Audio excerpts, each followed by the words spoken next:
Welcome to the NHL 94 podcast, part of the CBP Media Network. This podcast is dedicated to the greatest game ever developed, where I will talk about the development of the game, tournaments and matches, our stories about NHL 94, the people that make up the NHL 94 community, the games won, lost, and the chirps that need to be heard around the world. Welcome, 16-bit hockey fans, to yet another edition of the NHL 94 podcast. I'm your host, Len the Legend, and today class is in session because we're joined by another person representing the SNES community. And this time I'm honored to bring on the professor, and he's going to be spending time with me to talk about NHL 94. Professor, how are you, buddy? I'm good, man. How are you doing? Living the dream, and I'm very thankful you're taking time to come on the show. And yeah, so let's just get into this because NHL 94, everybody wants to hear this. Everyone wants to know a little bit more about it. But I want to know about you, the professor, like your background in terms of how you got into NHL 94 and how it is like you got to where you are right now. Because you're one of the, well, let's say the more prominent individuals in the SNES community. You're very highly skilled, and a lot of people want to take you on and beat you because, you know, you're top of the heap or just about top of the heap. So I want to hear your story about NHL 94, how you got into it and how you came to here. I think it's probably what like everybody's story is. You know, you play it as a kid in a basement with friends. I remember actually, I owned NHLPA 93, and I played that a lot.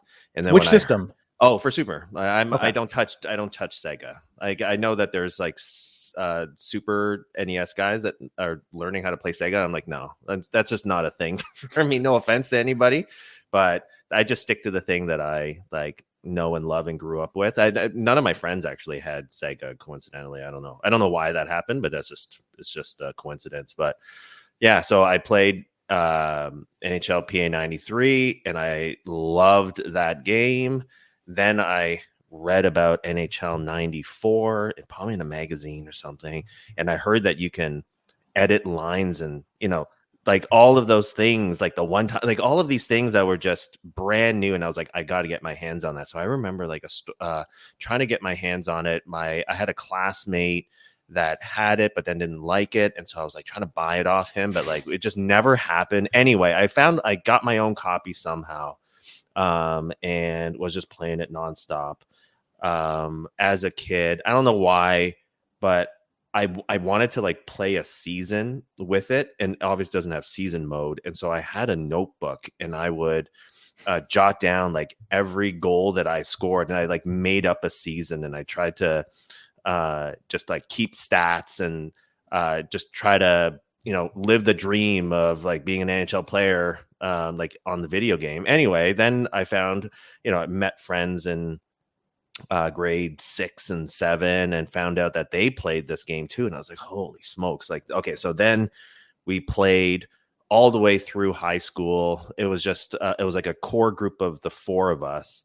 And like in my friend's basement, we would take turns going one-on-one. Then somebody got a multi-tap from somebody. And so then we were able to go 2-on-2. And that was a doozy. So then we made a trophy out of Lego, and we did the whole like tinfoil around it, and it got really, really hardcore and serious. And something I still get teased a little bit to this day whenever I see them is what's called the J-Toe giveaway. So like my name's Jason Toe. So in one really critical final game, I had the puck as a goalie. I think I was up 1, and I coughed it up.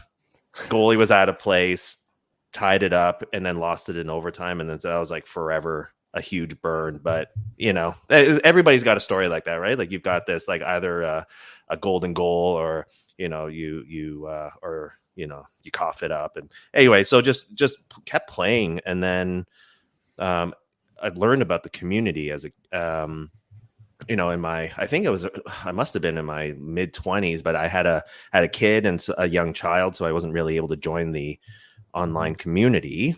And then COVID hit, and I remembered this thing existed, and what else are you going to do during this time? So then jumped on, and have been playing online and doing that ever since. Well, actually, even before that, I played in that King of '94, the first one, right, with Mikey at Real Sports. How did you fare? I got fourth. So that was a really cool thing. Everybody came into that place being the best in their neighborhood. And I was like, well, I don't know how I fare, right? Like everybody was just kind of like sizing each other up. And I was winning. I was like, oh my God, like I guess I'm actually half decent at this game. And then I played Bob K, and then he showed me like how it's done. And I was like, oh man. But then that was really the bug that got me as an adult, was like, it's always been fun. And now I can say that I'm actually pretty good at this, like from an absolute standpoint, rather than sort of like a relative to, people around me. Yeah. And then I think there was another one in person, and I kept hitting like fourth. I think I hit third. And anyway, but then being online was really great. And it's been amazing ever since. And I'm pretty grateful I'm very grateful for the community that, they nerd it up, and they change up the ROMs, and they do all this stuff. I was like, man, this is wonderful. Like, it's just finding people that have the same interest as you. And it's just been fun. It's been super fun. Do you get involved in that side of things where you're changing the ROMs, doing edits to the ROM, or no, man, you're simply just a player? I don't know how to do that. Yeah. That's fair. Yeah. I mean, like I know the great thing about the community is that people chip in some way, right? Like whether they're like Jay, who edits, the seasons online and just sets it all up to people making ROMs and organizing seasons. And I try to help Halia when it's a in-person tourney in Toronto. I'll chip in, and if I can't help with time and energy, because I don't know how to do those things, I'll buy people coffee or whatever, just chip in monetarily, just like the least I could do, because this community is built on the people that play it. And I kind of want to keep this going as long as possible in my own little way, right? And playing also, well, that's always fun. I can do that easily. That's not a thing. Well, it's good that you're around to play, because it's one more person that people could play against. And you're one of the let's be honest, you're one of the best players out there for the SNES side of things, because if you look at the list of people who's on the top of the tier, your name always comes up on that list as well. So just kudos to you for coming in not just fourth in the initial tournament, but then just progressing from there. Bob Kadowski may have showed you a thing or two initially, but now you two are teaching each other a thing or two, which is really cool. Yeah, well, yeah. I mean, it's fun. Like winning the last one was bananas. Like I that when you go into like a live tourney like that it's some of it is luck, right? You just got to make sure you catch lightning that day, and just things just happen to work out. And that's the fun thing about, at least on the SNES side. Like I know in Sega there's people that, I mean, there's a dominant couple, right? But I feel like there's 5 or 6 people, especially, or maybe even 7 or 8, like on any given day, like anybody can win something. So it was just pretty cool that, it's actually not a lifelong dream, but like since that first King of '94, and I guess that was 2015, I was like, I want to win this. Like, I don't know how I'm going to do it, but I want to do it. And so to like actually, be able to win that was really, I don't know. Is it weird to say that's like a fulfillment of a dream, of a niche hockey game? I mean, I was like, I mean, nobody other than the 100 and 150 people that are in the community really cared. Oh no, it cared to me. It mattered to me, man. It mattered to me. This podcast gets millions of plays, so it's you're underselling the amount of people that all right.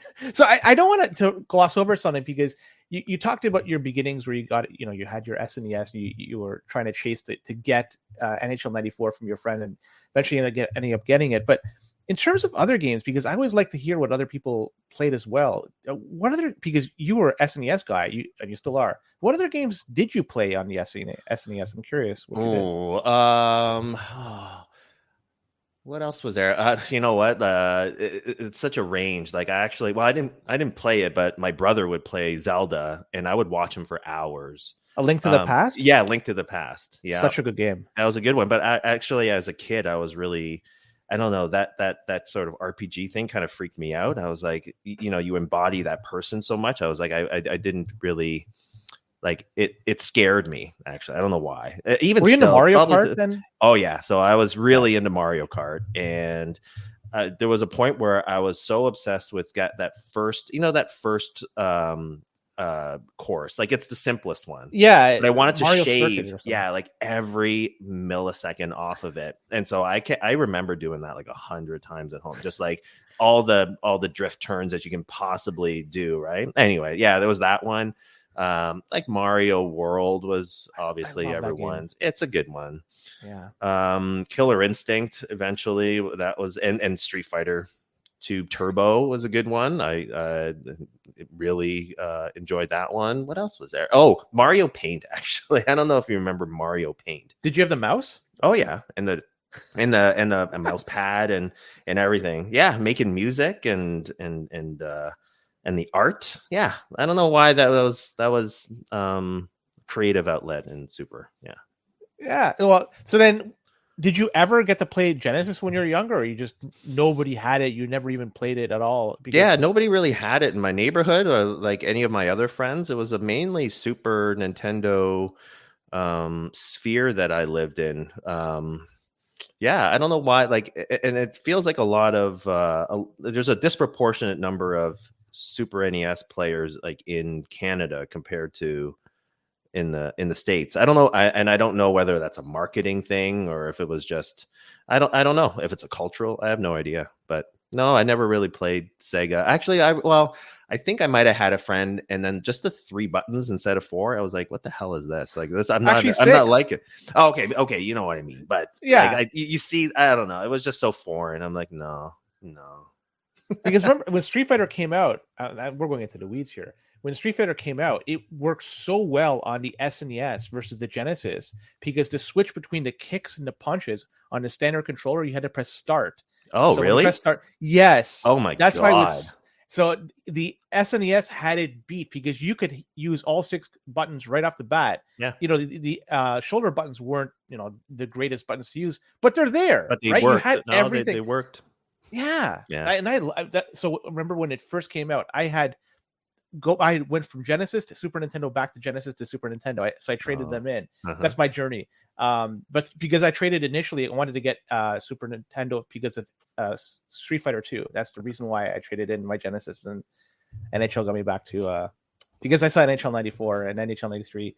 Sorry, NHL 92. Sorry, initially from my friend, and so I had to get the Genesis back. That was my thing. But anyways, okay, just curious. Did you ever at all, like in the past, maybe since you started playing, have you ever tried playing NHL 94 and Genesis? Because it seems very different. I'm curious to hear your It thoughts really is, and just all the idiosyncrasies of the Sega game, really, it's really 2 separate things. So I know they share a title, but it's just by name only. And I know that people are maybe I don't know, people would argue that there's some transferable skills between the 2, but to me it's like night and day. Like, I don't understand, like I can't even say, like, some of those like shots and the check, you know, glitches, and I don't know. To me, and this might be super controversial, I don't know. And I feel like the timeline was that Genesis was created first, right? Like the Genesis version of NHL 94 was the first one, and then the Super one came next. And I almost feel like they fixed some of the things. Like, it's more of a, I don't know if it's a polished version of NHL 94. I don't want to piss off anybody on the other end, but I don't know. I just feel like there were just some of the things that were blatantly incorrect in the Genesis one that doesn't seem to, you know, translate over into the Super version. Now everyone hates like hitting posts in Super Nintendo, but you know, that's why. Well, there's just so many. Like, you hit a post, like you hit 2 or 3 every game, you know? Oh, I didn't know that was I'll be honest. I've only watched video of SNES NHL 94. I've never played it. I played the 93 version. I wasn't too impressed because of the frame rates on that, but I wasn't aware that there's a goalpost. Like, there's a lot of people. Well, it's like a disproportionate number of shots hit a post. So it's whatever. I'll take that over a weight glitch. That's fair. Then how's 95? Have you played 95, and how would Yeah, you compare so that? you know what? I played 95 and I was trying to remember because that had season mode and it had Yes. trades. And yeah, so then I remember playing that, but and correct me if because I haven't played that since I was 17 or 18. So I don't really remember, but I remember feeling like there was no such thing as a backhand. So when somebody like when you were trying to shoot backhand, it would actually turn the guy over and shoot forehand. I remember like, what the hell? Like this is annoying. And also the feeling of the players was very different too. So I liked it because you could trade. Yes. I think you could trade. Yeah, I think or You can create yeah, you players could trade. too. Yeah. And so I liked that there was an expansion in in the one player realm, but other than that, the gameplay in '94, you really can't beat it. Yeah. Agreed. So then, okay, let's go into your journey from becoming this prominent SNES 94 player. Now, as you were growing up, you were playing against your friends, and I guess over time, you must have played a lot of the computer, I would assume, right? Yeah. Do you still find any value in playing the computer, even right now at your stage of your 94 career? I don't really. I mean, just recently I was actually looking on Discord and looking at the channel that has the world records. And so I thought, like maybe it might be fun to try to hit a world record for, goals you score in a game or like a 20-minute or something. I don't know. But it's good to because a lot of times players will keep even though there's a manual goalie, that they'll not instinctively turn that on. And so you got to really know how to deke the automatic goalie cold to maximize your scoring chances. So Unpack that, Deke the yeah. goalie Cole. Yeah, Well, I mean, like, everybody knows the, the wrap around or the go one side, the other side, and you take a shot.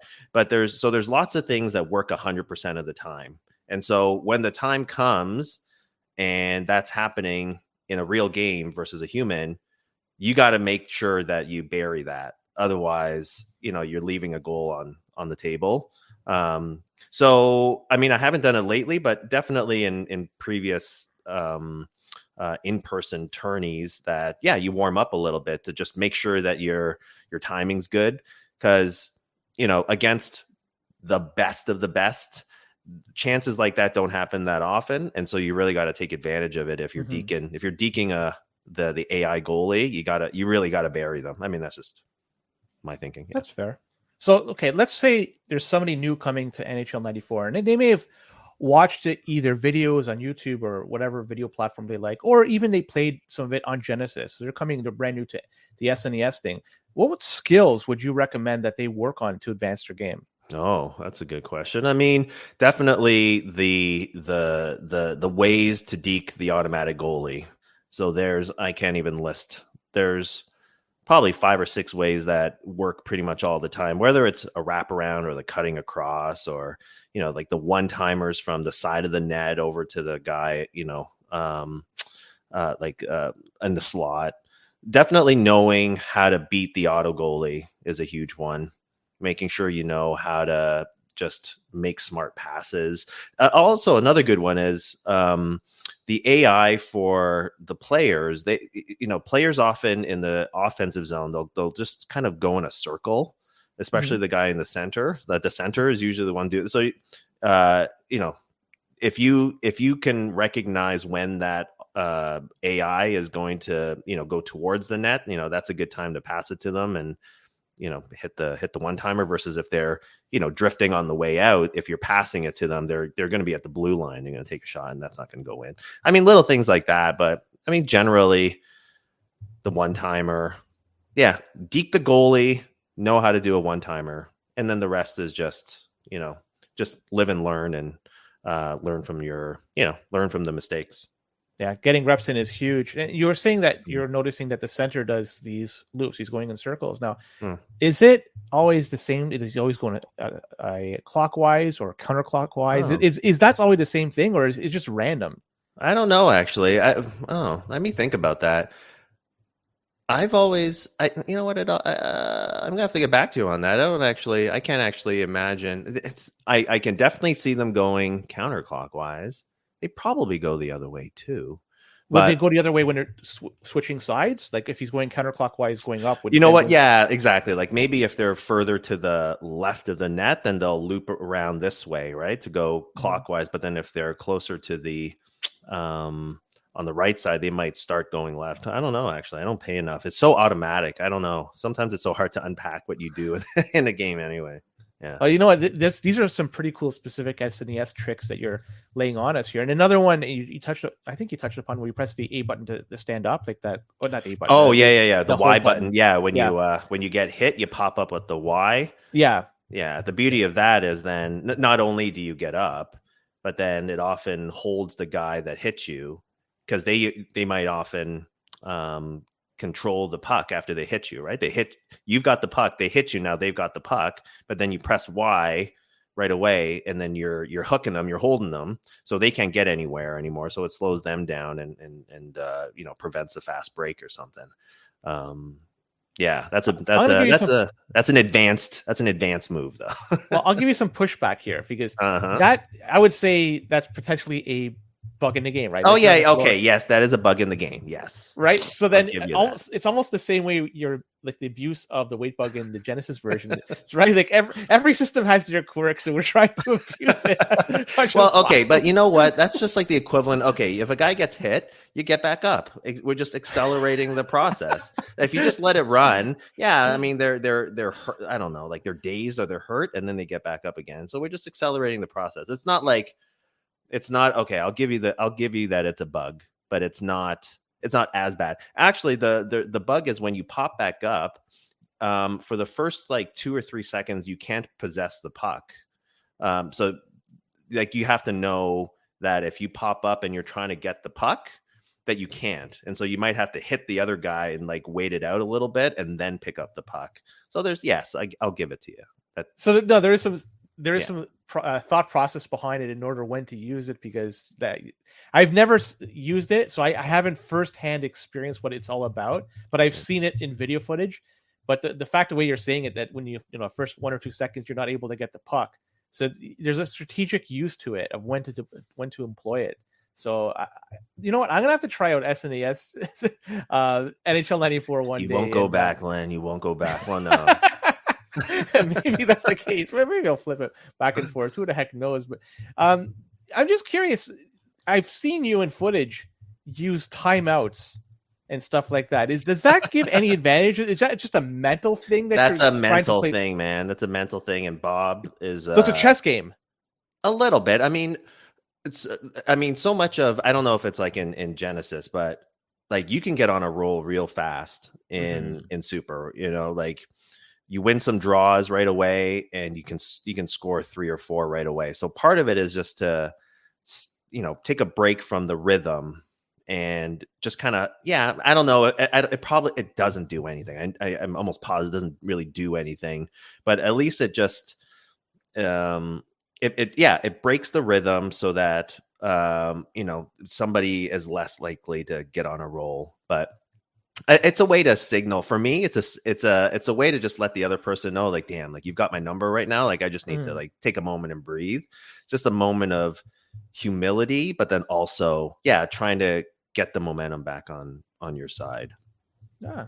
And also, then, do you ever employ the change the goalie tactic? No, because I know from a technical standpoint that backup ain't going to be any better. That his numbers aren't any better. So, but yeah, I mean, like if the game's out of reach and you just again need to just tip your cap to somebody, part of it is just yank that goalie and just be like, look, you've got me today, or you've got me this game. It's more of a communication, to let them know, to let the other guy know, yep, you've got me today. Yeah. Do you ever pull your goalie to get the extra attacker, like if you're down 1 or 2 goals, or is it Oh that yeah. just Yeah. really? Oh yeah, definitely. Like if you're down 1, 10 seconds left, for sure. Like if you need, especially if it's an offensive face off, Sometimes like even in the first or second period, if there's 4 seconds left and it's an offensive draw, like there's no way that guy's gonna get it down the ice right away. So that one guy might be the difference to try at least when you win the draw, it's not going to go like down to center ice or something. You've got an extra guy to maybe pick it up. But yeah, I mean, like, yeah, the standard goalie pull strategies that work in real hockey work in 94 too. Yeah. Did you ever figure out a way to take advantage of the flip the puck thing? Like, I'd like to hear how you. I don't know. Well, like some guys, yeah, like if it's a defensive draw and then they win it and then they'll flick it up, like Bob does that all the time. I think it's a pretty good way of trying to just, like get the puck over the crowd of players and just like, chase it. But it's such an uncontrollable thing. Actually, there's a very famous goal that I was a victim of that like Coke. Like I think I was like when it's the Y button pop up, right? Like I was going to hit him. And I basically hit him, and he anticipated that his player was going to fall, but he didn't. And so he flicked the puck up, and then he caught it with that same player and like this little spinorama, and then scored with, I don't know, it was like 5 seconds left. It was just like, it was a miraculous goal where it looked like, he's flicking it to himself over guys and then deking the pants off my goal. Anyway, yeah, but I don't think anybody other than the flipping it over everybody in the defensive draw, nobody really uses it to control. It's not a controlled pass, that's for sure. Now there's a J-Toe giveaway. Did they name that particular goal and name it after you? And yeah. No, right? No, the giveaway. It's really the giveaway, man. Like it was like the game was in the bag, and I don't know what happened, man. I just coughed it. Like my goalie was way off on the side, I think, and I just wanted to actually pass it to down the line or down the boards, but then it ended up going like to center ice right to like the other team, and then it was. Do you remember the teams that were playing? No. I try to not to think about that, Lynn. Like it was Sorry, it was like a really pivotal championship game, and I couldn't, I wasn't. They didn't let it go for like weeks. Don't mean to bring up bad memories now. Yeah, it's traumatic. I'm curious. You've played enough, and you have a lot of experience with NHL 94 and Yes and Yes. I want to hear your thoughts about how you rank player attributes. So maybe if you could rhyme them off, which is the most important to the least important, maybe give a little bit of a snippet behind it as to why you rank them where they are. So in how the guys play, like the real guys, it's such a physical game, so weight is definitely an important one. What weight are you looking for in particular? Something north of, well, like even 196, but like, because I think it goes in in increments of 8, I think. Yes. Yeah. So like if you're north of 200, I'd say that's solid. So the chances of you getting knocked down are lower. And the chance of you knocking somebody down are higher. So is there too much? Like a McSorley, is that too much in your opinion? No, there's no such thing as too much. Oh. So, but then the next two are really speed and agility for me. So agility really is, how quickly can they turn on a dime? And so usually, bigger guys have lower agility, but if you've got high weight, high agility, and high speed, like you're a machine. But then also there's a bare minimum of stick handling. Like if you have a stick handling of like, I think, I don't know how it works on the back end of the coding, but like it's like, I think it goes from 1 to 6. Mm-hmm. At least that's what the spreadsheets that we use for the draft league say. But if it's anything less than 4, then you're at risk of a guy bobbling the pass, right? And so if you're a pass heavy guy, like I'm generally pretty pass heavy. Like I need to count on that guy to be able to take the puck. Like you're useless to me, like if you can't take the puck. And a lot of people are like that too, right? So that's a bare minimum. But then once after that, then it's really the weight, speed, agility.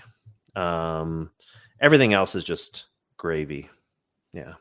So stuff like checking or offensive or defensive awareness, Yeah, passing. checking is a good one. So like one of my favorite players is Esa Tikkanen. So I pick that guy all the time, like in the draft league, the Dangler and Co. Run, because he is a big guy, high speed. He's like a 5 speed, 5 agility. I think like 5 checking too, or something like that. So I like him, and I don't really know, and I'm waiting on the NHL 94 researchers to uncover like what does offensive awareness and defensive awareness. Like I don't actually know what those things do, man. But if somebody can enlighten me on that one, that's great. So, but yeah, generally those are the big stats that I look for. Yeah, it seems to go pretty well when we run the draft league. So you're not big on like shot power or even shot accuracy. That's something that you tend not to look at as not the accuracy. I don't know that, but shot power is, again, that's a gravy thing. So if somebody is like, that might be a tiebreaker, but that's not necessarily something that I'm super looking for. Yeah, because like a wrister is pretty good. It's really a backhand. Like if you've got low shot power, your backhand really sucks, and so that definitely could be a bit of that could screw you over once or twice in a game. But I don't worry too much about it. Actually, Esa Tikkanen has pretty high shot power too. I think that's another reason why I like him. Yeah. thoughts on Brett Hall then, because he's yeah. I'm curious on what you. He's a good one. Yeah, he's pretty good on the speed and the agility. His shot power is good. Like he's a solid player, but there's just other ones, that you would pick in front of him. But if he's lower on the draft order, then I'd go for him. Yeah, no problem. So you were talking about speed and agility, but you didn't say which one you tend to favor. Do you have a favorite of the two, or in your opinion, are they both just simply equal? I think, I don't know. They typically go hand in hand. Like someone like Peter Bondra, he's like a 6 speed, but like a 3 agility. So it's almost like he's like a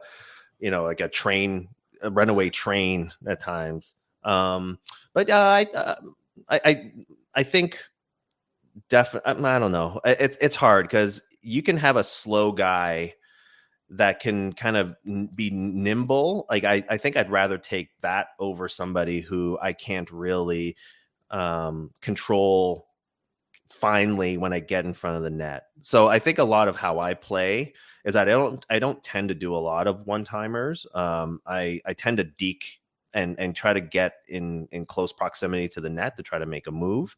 And so for me, I think actually, yeah, the agility piece is important. Like you got to be able to turn and kind of, meander around people that's how I make scoring chances. Yeah. You're a big manual goalie guy?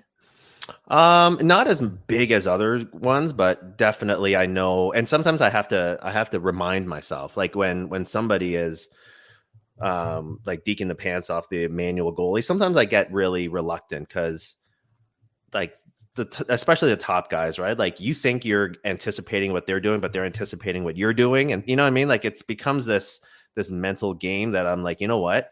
I think it might be better sometimes to just let the manual goalie take care of it. So, but sometimes I need to hype myself to like, dude, like you gotta take over, like take command of the goalie.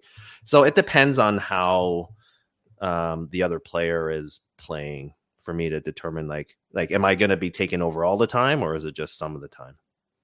Do you change your strategy based on the person that you're playing against, based on your history with them, how you've seen them play against you or other people? So does this impact how you're going to be, say, setting up your lines or playing against them, or you just have a standard? No, I like different players, like because you play those guys. I play those guys a lot, and you get a feel for sort of like their style or their strengths and the things that you can hopefully try and exploit.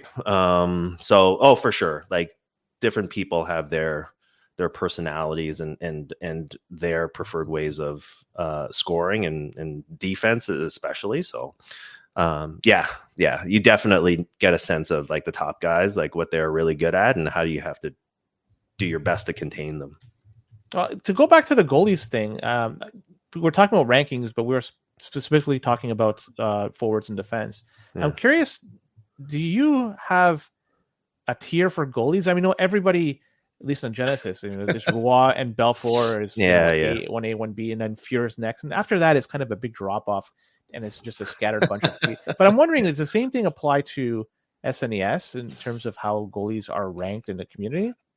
No, I don't know. I mean, honestly, I think on the online community, someone made a meme of me saying like "fuck goalies" because goalies don't honestly matter all that much. Like I think maybe like a hair between like a Belfour and a Beaupre, let's say, but honestly, the goalies are just generally dumb, and that's why I'm saying like if you can like work on deking the auto goalie, it doesn't matter who's in the pipes, between the pipes. Like honestly, it doesn't matter. Like you're gonna deke anybody if you know the standard moves. So definitely some of the goalies are, again, they have agility and speed too. So you might be able to have an edge when you take over the goalie to be able to slide across the crease. But generally, especially in like in a draft league where you definitely prioritize the five that are going to play all the time, and even the backups, like generally, yeah, the goalies, I don't know. I think that maybe that's psychological. Like if I have Waugh because I happen to be playing with Montreal, like I might feel a little bit more comfortable, but generally, man, like I don't give a damn about those goalies. They're going to let you down no matter what. So pretend you score 10 goals. You and I are playing where you score 10 goals on me. You probably score 50 goals on me, but we'll just say you score. I wouldn't do that to you, man. I wouldn't do that to you. Appreciate that. Up. Yeah.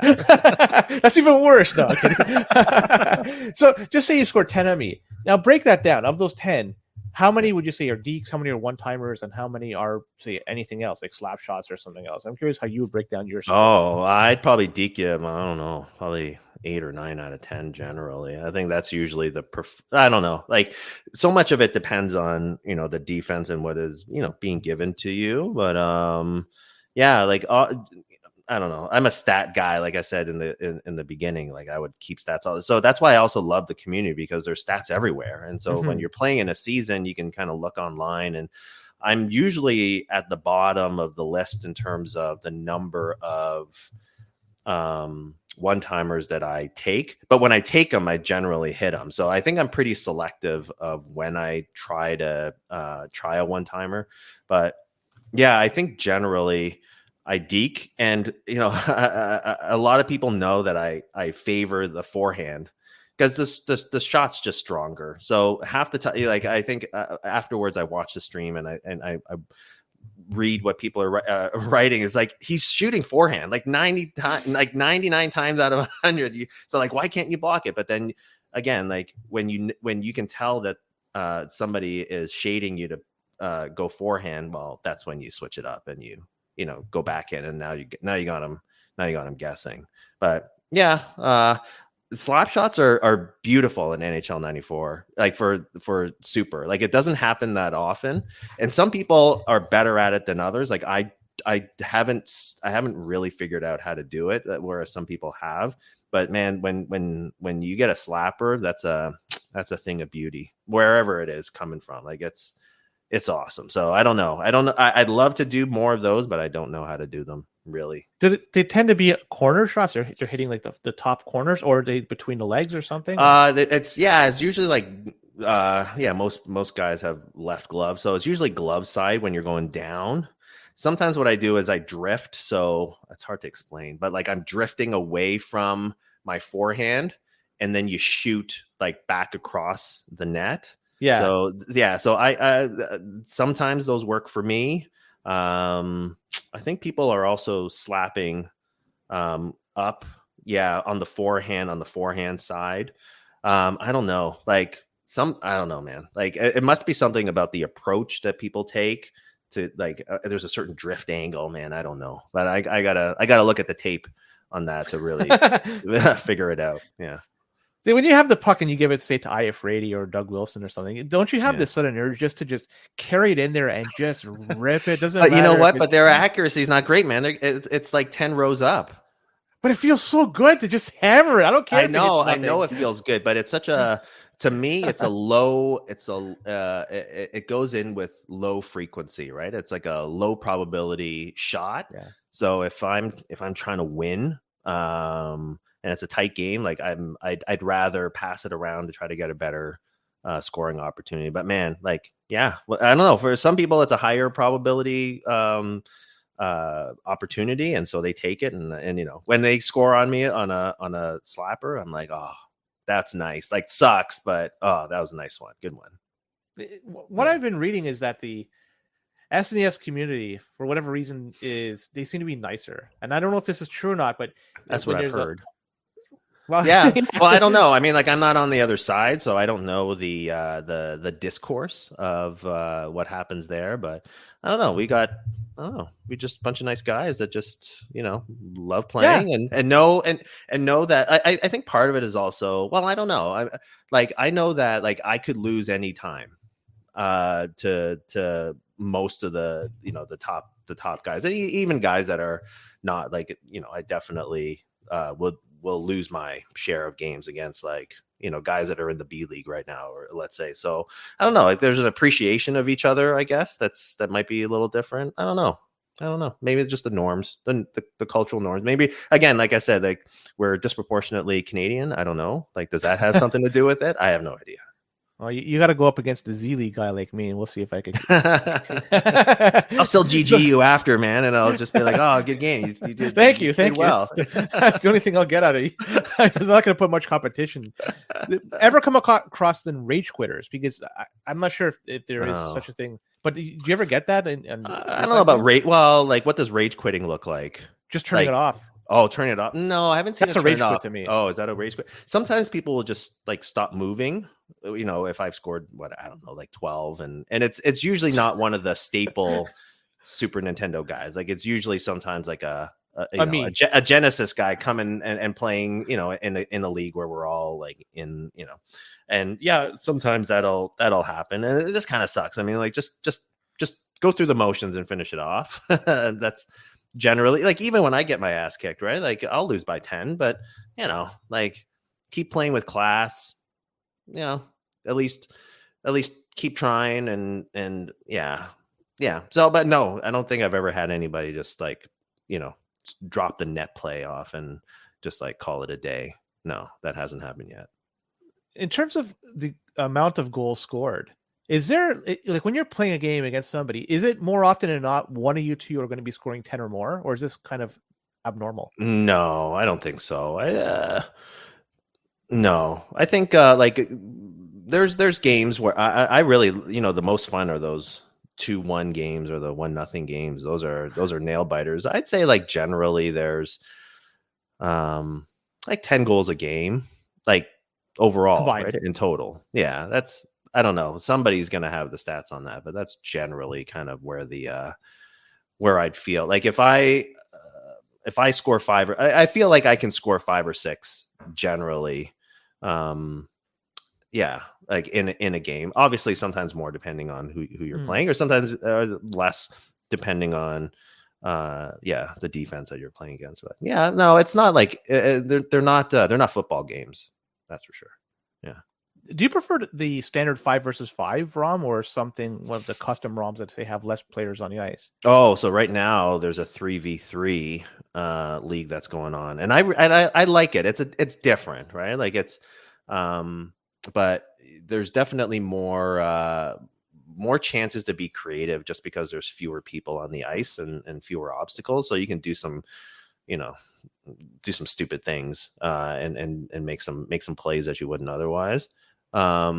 So it has its place. Like, I really like that 3v3, but I don't know. There's nothing quite like classic, you know, just straight, you know, regular teams going at it. I like, you know, that's why it's classic. That's why everyone plays. Of course. It. Yeah. Now, those 3v3 ROMs. Now, do you have a preferred partner to play with? Oh, well, right now that one's just it's a one-on, like, it's a one-on-one. Yeah. Oh, so it's not just 2 versus 2 and no, it's a 3v3. And so you've got so they've changed it so that, yeah, you can just pick 3 guys on your team, and it's just like, it's the pond hockey. So pond hockey, yeah. Yeah, I like that. Well, usually when I play 2v2. Like I play with my son. So my son, I co-opted him to grow up playing NHL 94. It's only very recently. So now he's 16 and he realizes, oh, this is like a really, really, really old, like really old game. And so he came to King of 94 in October. And I think that's his last one. He's like, he actually plays a lot of 2K10 on our Wii. We really have we don't have any of the more modern systems, just because those things are crack, man. I don't know how people grow raise their kids with like all that stuff around, but we were like hard, like you can play these things. These things serviced me just fine as a child. Like you can live with those too. And he's been playing a lot of 2K10. It's actually a pretty solid game. Actually, not gonna lie. Is that the one where you actually have to physically like shoot the puck? Like because I don't know. You probably could, but we have the controller. I have the adapter, like the Pro Controller or something. Yeah, I can't remember what it's called, but yeah, it actually kind of has the Super Nintendo configuration. Yeah, so it feels right at home for you. Yes, that's right. But he's better than me at that game. So. Oh, but in NHL 94, you could take him out 99 out of 100. Yeah, 99 out of 100. Yeah, sometimes he's actually not bad if he wanted to train really hard, but that's okay. I'm not gonna sit him in the dojo and like hours. Tell him to be like, Deke until you get it in 10 out of 10 times. Or something. Comes with this nice callus built on his thumb and everything. Yeah, Dad of the year.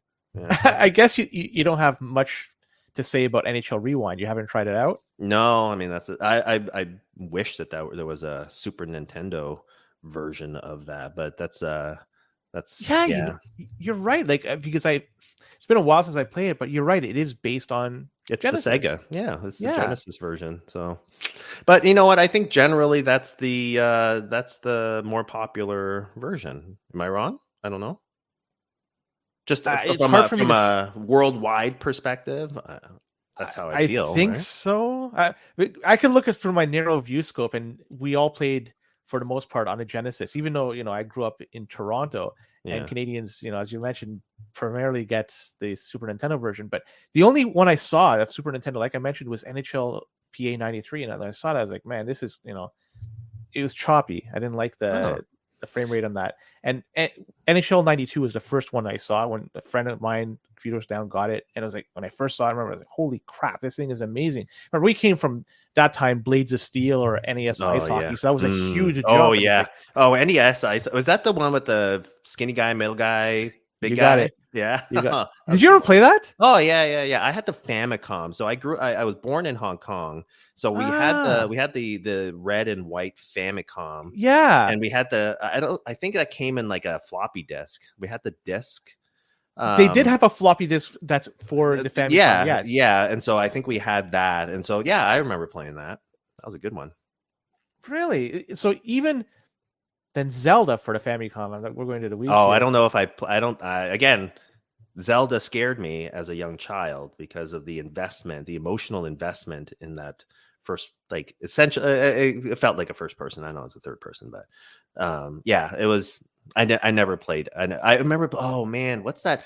Like Adventure Island? Is that what it's called? I can't remember. Like you're throwing axes. Yeah, that was a good one. That's it. That's Wonder Boy on Sega or on the arcade, or Adventure Island on the NES.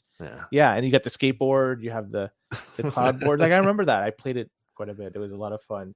But yeah, that the Famicom actually had a microphone on yeah. So one of them, I had it, but then by the time I got older, that thing was I don't know, it got distorted and it got used. You had to turn it off. I had to tape it. Like we had to pressure it because otherwise it would make an annoying buzzing sound. Did you ever end up getting the Super Famicom then? No. Super Nintendo is what you got. Oh yeah, I got the Super Nintendo. Well, yeah. By that time I was here in Toronto, and so we bought that through Consumers Distributing. Man, I remember that. Remember that? Yeah, for sure I do. We'll go to Towers after this or Wolco. Or... yeah.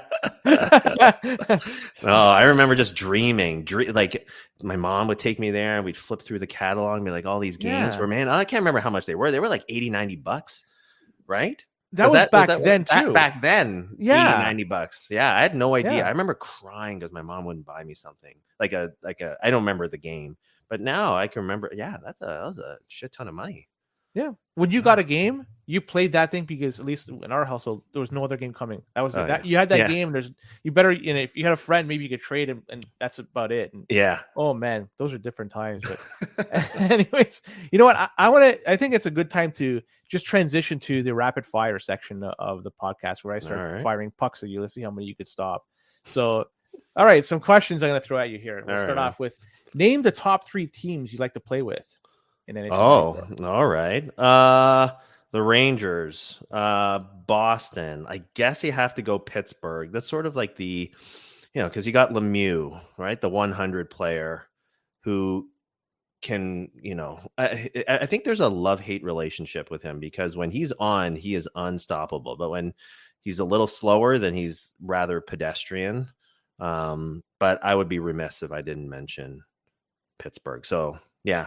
I think I'd go Rangers first. Rangers, Boston, Pittsburgh. You are a Tikkanen guy, aren't you? I am. Well, you know what? Then they also have Gartner and Messier and Turcotte. James Patrick is a real solid guy. And then they have we usually switch off Leach for Kevin Lowe, and he's serviceable. Yeah. Why is Leach? I mean, I know this is rapid fire. Okay, yeah. Oh, my bad. I'm screwing your format, dude. Why take Leach off the ice? He's got excellent agility, but I guess he's little. He's a little guy, and so when you're at least for me, and I think how a lot of people play, like your defensemen are your last line, right? Like I try to play D with my forward as much as possible because then when I, if they're deking me out, then I can quickly switch to a defender, and I got to hit that guy. And Leach is just, I don't know, like I can't count on him to make a hit. So it's better. And this is just me, but like, I don't really play a whole lot of offense with my defense. So I just need them to hit a guy and then pass the puck. And that's it. So Scott Stevens, Ray Bork, those are. Those are good guys for sure. Yeah. But I mean, like if you got a defenseman that skates well and hits, then you've got another option. But generally, it's the three forwards that do most of the damage. So name the best defenseman, top 2 defensemen in the game. Oh, well, you got to go with Ray Bork because he's fast and hits. That would be the other one. Yeah, probably Stevens or. So Coffey or Housley don't make the list? Oh, Coffey. No, not Housley. He skates really well, but again, I remember playing Classic with him, and you can't really count on him to make a hit. Yeah. Most overrated team in the game. Ooh. Probably Chicago, even though I'm playing them right now with in Classic. And they're not half bad, but I think they're ranked pretty high up, but I'm not feeling the hype. Most underrated team. I wish I had my spreadsheet out. I didn't no idea you had we were gonna get these kinds of questions. Most underrated Edmonton. Really? Yeah. Okay. Who's the most underrated person, like human player in the community? Oh. Most underrated. And you could underrate him because of what he does. You could underrate him in terms of how he plays, and people don't recognize he's that good. I'll go with Tony Twist. He's the guy that he's one of the guys that I grew up playing in the back as a kid. So he's not in the A League, but I think it's just probably because he's busy with life and can't like commit fully to. But he can be pretty deadly. So, and he's beaten me many times. So I would never count him out in any matchup. That's a good answer. Very good. What's a worse punishment for you? Playing 94 on Genesis or 95 on any console? Ooh, 90 Genesis. No, I'm never playing. I am not touching that game. No offense to anybody that loves the game. I'll play 95 for Super Nintendo. Like that's like I I grew up on that one too. I enjoyed making my custom league or custom teams. No, I will not. Sorry, I just can't get around to 94 for Genesis. That's fair. Okay. Favorite league to play in? I really like the draft league. So shout out to Dangler and Anatar and Tecmo John and all the other guys. I love that because it's like a dream. It's the ability to like just get your favorite guys, and it's also the strategy of it too. Because I mean, I just kind of spilled some of my, like what I value in a player. But other guys have their values too. So there's so much more to it. And then and then you just let it all happen after the picks. And just see how the season goes. But I really like that one. So Ottawa, Anaheim, Florida. Rank them from best to worst. I like Florida because they're Anaheim. They're bad. Anaheim. Bad. I know. I like Anaheim because they're big. Florida has a little bit of skill. What was the other one? Ottawa. No, I'm not feeling Ottawa. No. So they're the worst in your opinion? I'd say, yeah. Okay. So some random Sega guy comes in. They pick the All-Star team. You pick the Senators. Who will win? Oh, I'll win. Like a random Sega guy that plays NHL 94 and Sega. Oh, okay. So. But are they like Raph that plays both? No. Oh, okay. So like me. I'll win. I'll still win. There you go. That's okay. So, who's the most underrated player in the game, in your opinion? Under like human or no, like the 16-bit version. Oh, who's the most underrated player? Tikkanen, I'd say, because for some reason, I don't know.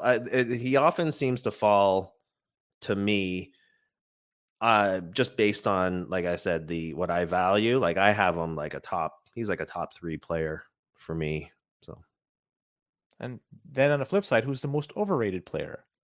Well, again, sometimes that can be Lemieux. Lemieux can be a hugely overrated player if he's glitch sluggish in a game. You're like, man, what a waste of a first pick or a second pick. So there are days when it's like that, but then when he's moving, he's untouchable. So it's hit or miss. So like that doesn't happen with a guy like Tikkanen. Again, shout out to Esa Tikkanen. He's consistent. He's pretty consistent. He might ball the puck once in a while, but I don't know. Lemieux, everybody reluctantly picks him because they feel like you got to pick him. He's a 100. Like, how do you go wrong with that? But no, I'm telling you, he's pretty slow sometimes.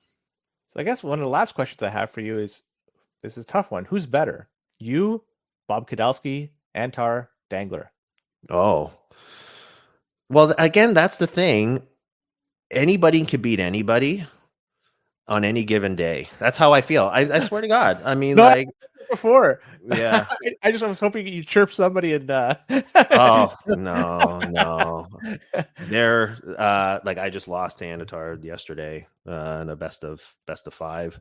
So honestly, man, like that's the thrilling part of it. And it's probably the same too, like in Genesis. But yeah, with those, like, and you throw in Coke, you throw in AJ, throw in Tick, throw in Raph, like there's a lot of people that can honestly win a league. So that's the fun part. Like, so I got on a hot streak and I was winning some leagues, and that was awesome because I was like, man, like I must be on a roll because I'm taking these leagues, but then things balance it out, balancing themselves out now. And so yeah, that's why it's so much fun, because it's like ultimately, winning's fun, but it's just like super competitive. So there's thrills. There's thrills when you play those, when I play those guys, because those are the top of the cream of the crop. I'm curious if there's one thing you could change about the game NHL 94. What would it be? Oh, like put on a season mode or trades if there was a way. Is that a thing? Can I do that? Absolutely. Yeah. If they get the next year in 95 they did it, so it's certainly. I wish. Yeah. I personally wish they had fighting. I'm not sure if you were a I suppose each their own, right? Like everybody has. No. If there was a way to and keep the stats, like if you just had all the 95 features of keeping tally on goals and assists and all that sort of stuff, like just kind of go through a year, well, I would have never stopped playing 94. I think. Any last words before we sign off? 94 is amazing. And just a shout out to everybody in the community. And I'm sorry if I pissed off anybody on the Genesis side. I'm not, because that's going to make for some good audio or some good videos. Great. Well, the Professor, I want to thank you so much for coming on and spending time to talk about NHL 94. And you know what? I think you'll be coming on the show again in not too distant future. All right. If you'll have me. Thanks, man. This was fun. Absolutely. Yeah. So with that being said, thank you for listening and tuning in. Keep your controller plugged in and your stick on the ice.